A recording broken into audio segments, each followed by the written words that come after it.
রাধে রাধে। যতই করি আমার আমার, কিছুই আমার নয়। খেলনা নিয়ে করছি খেলা, রয়েছে ভাঙার ভয়।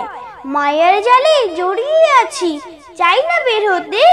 রাগ আসলে যেতে হবে, কেউ যাবে না সাথে। বোকা মানুষ ধোঁকা খায়, সৎ মানুষ কষ্ট পায়, সরল মানুষ আঘাত পায়, আর স্বার্থপর মানুষ আনন্দের দিন কাটায়। এটাই বাস্তব।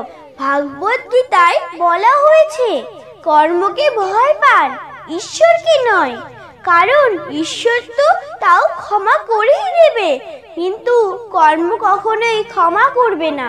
প্রার্থনা করার আগে বিশ্বাস করো, কথা বলার আগে শোনো, খরচ করার আগে উপার্জন করো, কিছু লেখার আগে চিন্তা করো, হাল ছাড়ার আগে চেষ্টা করো, মরার আগে বাঁচতে শেখো। ধর্মের বাণী শুনে শুনে ধার্মিক হওয়া যায়, গীতার বাণী শুনে শুনে জ্ঞানী হওয়া যায়, কৃষ্ণের নাম নিতে নিতে স্বর্গে যাওয়া যায়। তুমি যত কৃষ্ণ নাম স্মরণ করবে, তত তোমার বৈকুণ্ঠ ধামে যাওয়ার পথ সুগম হবে। বালিশ ধরে কাঁদার চেয়ে গীতা ধরে কাঁদো, ঈশ্বর তোমাকে ক্ষমা করবে। সব স্ত্রী বাপের বাড়ি থেকে খারাপ হয়ে আসে না, বেশিরভাগ স্ত্রীকে খারাপ বানানো হয়। তাদের প্রতিটি কাজে খুঁত ধরে, কথা শুনিয়ে শুনিয়ে তাদের ধৈর্যের বাঁধ ভেঙে তাদের খারাপ হয়ে উঠতে বাধ্য করা হয়।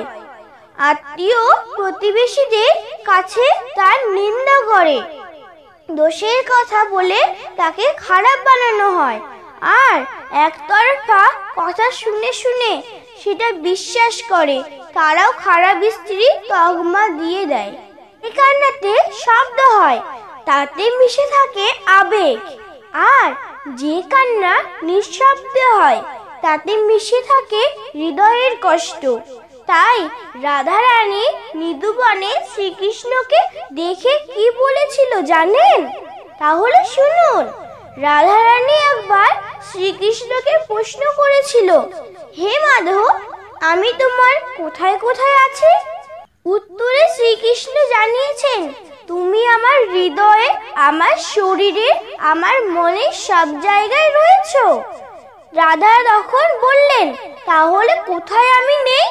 মাধব তখন শ্রীকৃষ্ণ মৃদু হেসে বলেছিলেন, রাধা, তুমি শুধু আমার ভাগ্যেই নেই।